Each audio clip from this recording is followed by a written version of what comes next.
नमस्कार मंडळी. तर आज आपण एकदम सोप्या पद्धतीने कोणालाही बनवता येईल अशा पद्धतीने हे मोदक बनवणार आहोत. रेसिपी एकदम सोपी आहे. तर रेसिपीला सुरुवात करूया. इथे 1 चमचा तूप टाकून घेतलं, त्याला थोडंसं गरम करून म्हणजे तूप थोडंसं गरम झालं की त्यामध्ये 1 वाटी खोबऱ्याचा खीस टाकायचा आहे. हा खोबऱ्याचा खीस रेडीमेड आहे, कोणत्याही किराणा दुकानात सहज मिळून जातो.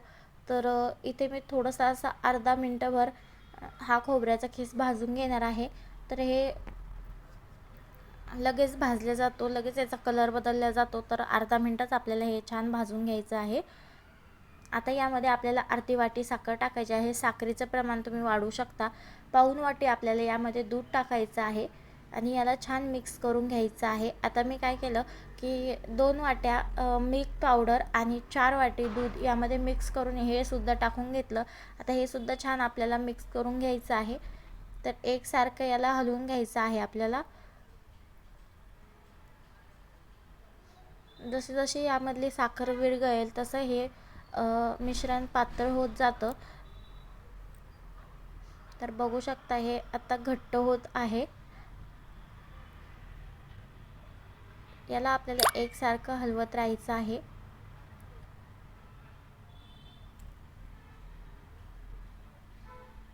अगदी 10 ते 15 मिनिटात हे मोदक बनतात. आता हे मिश्रण आपलं तयार आहे. मी हे एका प्लेटमध्ये काढून घेते आणि याला पूर्ण असं थंड करून घेते. कोणालाही बनवता येईल अशा पद्धतीचे मोदक सांगितलेले आहे, तर नक्की करून बघा. तर इथे थंड करून घ्यायचं आहे आपल्याला मिश्रण. तर इथे माझं मिश्रण थंड झालेलं आहे मोदकाचं. आता हे मोदकाचा साचा घेतला आणि त्यामध्ये थोडंसं तूप लावून घेतलं. आता यामध्ये आपल्याला मोदक बनवून घ्यायचे आहेत. एकदम छान मोदक बनतात अशा पद्धतीने. साच्याने एकदम छान मोदक बनतात. यामध्ये आपल्याला थोडं थोडं मिश्रण घालून घ्यायचं आहे.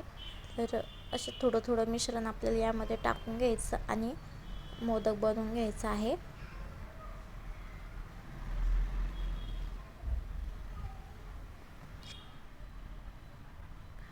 आणि याला थोडंसं असं प्रेस करून घ्यायचं, लगेच मोदक तयार होतो आपला.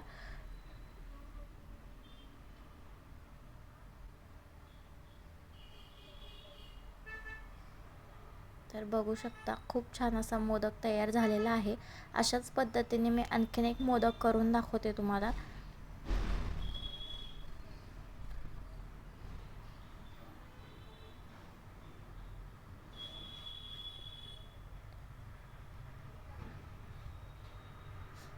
ही रेसिपी झटकीपट बनते. अगदी 10 ते 15 मिनिटाच्या आत मोदक बनवून तयार होतात. तर यावेळेस तुम्ही सुद्धा अशा पद्धतीने मोदक बनवून बघा. खूप छान होतात आणि बाहेरून रेडीमेड जसे घेतो आपण तसेच मोदक तयार होतात.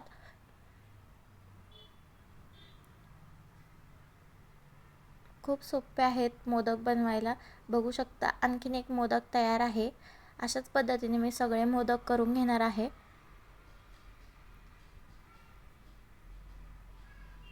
तर इथे मी सगळे मोदक असे करून घेतलेले आहे. बघा किती छान दिसत आहे.